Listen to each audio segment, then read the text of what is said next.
Right now, a number of lawmakers are outside of D.C. and in their home districts. But this recess is a chance to get away from Washington and the impeachment drama. Well, they thought it would be. It's not actually turning out to be much of that break. Instead, Democrats and Republicans are returning home to face constituents who, like journalists, want answers, like Amy Haskins, who pressed Iowa Republican Senator Joni Ernst at a town hall about her unwavering support for the president. Where is the line? When are you guys going to say enough? You still stand there silent, and your silence is supporting him and not standing up. Okay, so President Trump, if I can say yay, nay, whatever, the president is going to say what the president is going to do. What about whistleblower? And I've already said that too. Whistleblowers should be protected. I stand with Chuck Grassley on this. We have laws in place. Again, laws need to be enforced. Joining me now to discuss, Peter Wehner, a senior fellow at the Ethics Public Policy Center. He served in the Reagan and Bush administrations. Bret Stephens, op-ed columnist for the New York Times, and Bob Kuttner, senior fellow at the American Prospect and author of The Stakes. Peter, right there, I guess you could say we saw Joni Ernst stand with the whistleblower, but at the same time give us the let Trump be Trump. Let Trump be Trump worked when it was about the president making silly juvenile nicknames for his opponents. Isn't this a different situation? I think it is a different situation. I mean, Donald Trump's pathologies have gotten worse. His behavior's gotten worse. His illegal conduct has gotten worse. This was inevitable. It was always going to happen. I think what the people like Joni Ernst made their mistake is that they hitched their wagon to him early on, and they thought that he wouldn't be as bad as he is. There are two dynamics going on which are difficult for Republicans. I think for most of the public, they're horrified or deeply troubled, at least, by what's going on. But the base of the party is still with the president. And that's what you're seeing with Joni Ernst. She's trying to straddle that. It's painful to watch because she knows that she's acting against her conscience. She's putting her political interests and survivability above what she knows is right. And watching somebody wrestle with that is painful. It helps to be a sociopath like Donald Trump, where you actually have no objective moral standards, and therefore your conscience is never troubling you. Okay, but historically, Bret, when you look at sociopaths, they are what they are. It's the sane enablers around them that people really start to question. So with things having gone as far as they have, can Mitch McConnell stay in the turtle shell? Can Mitt Romney say troubling but not do anything? Or is this a moment? Well, you know, what struck me about that exchange with Joni Ernst and that I think very eloquent woman in Iowa is that she had been, the senator had been rendered sort of morally mute. I mean, I remember in 1998, during the Clinton impeachment saga, whatever you felt about the legal question of impeachment, Democrats stood up and said the president's behavior was outrageous, that it debased the office. I remember Joe Lieberman, the Democrat from Connecticut, calling for censure. There was moral language there. The Democrats were able to say this is terrible behavior, even if, in their view, it didn't rise to the level of an impeachable offense. What you have now with Republicans is they can't say a word because they're terrified of the president, they're terrified of their base, and they've lost the ability to sort of think to think in the moral language, which is supposedly their stock in trade. Or won't.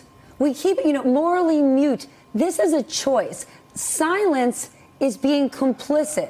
It's like the same argument I hear from those who are saying the president has bankrupted the State Department or the way that diplomacy works. No one got drafted here. No one's forced into these jobs. These are elected officials. These are private citizens who have chosen to work in this administration and are showing up to work today. So the word can't doesn't seem to make sense. No, you're right. I mean, and sometimes won't. Can you say that? I couldn't hear you. Did you say? You're right. Oh. You're often right. Okay. I just like hearing it. Yes. Look, and won't sometimes bleeds into can't and vice versa. They're terrified and they're losing sort of a mental muscle of being able to say, you know what? I mean, here's how Ernst could have responded. you know what the president did was wrong and disgraceful. I don't see right now that it rises to an impeachable offense, but we ought to be able to condemn as a country, Republicans or Democrats, behavior by the president inviting foreign interference in our election. And I want to see the results of what we learned from the whistleblower and other people. It would not have been a tough thing for her to do, but she's terrified and she's losing the ability to think in rational moral categories. Terrified of what? Mike Pence seems to be keeping as much distance as he can. He's waiting in the wings. And if Mike Pence were the president, all those things that Mitch McConnell is happy that this administration has delivered, i.e. all those judges, Mike Pence is on board for that. Are you asking me? Yes. I think what's happened here, if you go back to 2016, the Republicans hated Trump. They still don't like Trump. They've decided to throw in with him. If that flips over, you could have them deserting him. The question is it going to flip over? If not, you've got 11 Republicans like Joni Ernst up in 2020 in states that could be swing states who are going to have to answer some really awkward questions from Democrats. So they've got to make some moral choices. They have to make some political choices. We titled my book, The Stakes, with a subtitle, The Survival of American Democracy. If Trump succeeds in getting the Republicans to do his bidding, we know the courts are already in his pocket.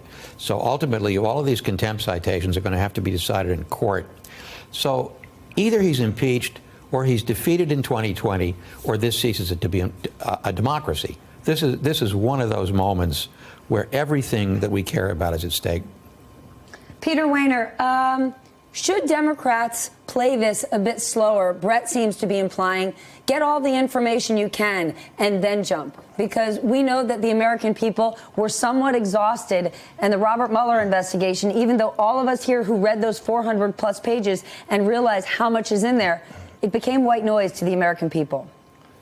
Yeah, my instinct is probably faster rather than slower, and a rifle shot rather than a shotgun approach, because I just think there's so much evidence out there, especially in the last 24 and 48 hours when Donald Trump has essentially gone on camera and pled guilty to the charges. I want to pick up on just very quickly two things. One, what Brett said. And it was really in that question that Joni Ernst received, which is there's no limiting principle that I can tell among Republicans now. If you ask them what is it exactly that Donald Trump would have to do to forfeit your support or to incur your criticism, your public criticism, I'm not sure that they can answer that. And the second thing is, for some of us, this is a painful thing to see because the Republican Party, at least once upon a time, stood for certain virtues, patriotism, law and order, honor, and a civic culture. And they've basically given all of that up for this kind of primitive tribalism. That's the unholy alliance, the unholy deal that they made with Donald Trump. I realize if you're a person of the left, you never believed the Republican Party stood for those things. But some of us that were Republicans for our life did believe it was an imperfect party, but it cared about certain things that mattered.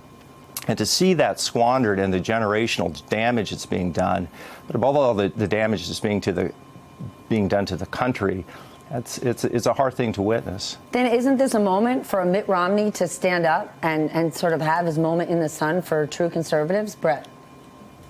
Mitt Romney could stand up and say that no matter where we come down on the question of impeachment, there's no question that the president is disgracing his office, that he's corroding democratic norms, that he is doing something that no Republicans would stand for if this were a Democrat doing behaving the same way in the White House. And there's nothing that should stop him there, leaving aside the legal niceties of whether impeachment is wise and smart from a political point of view. Niceties, an ironic word to use around something like this. Hey there, I'm Chris Hayes from MSNBC. Thanks for watching MSNBC on YouTube. If you want to keep up to date with the videos we're putting out, you can click subscribe just below me or click over on this list to see lots of other great videos.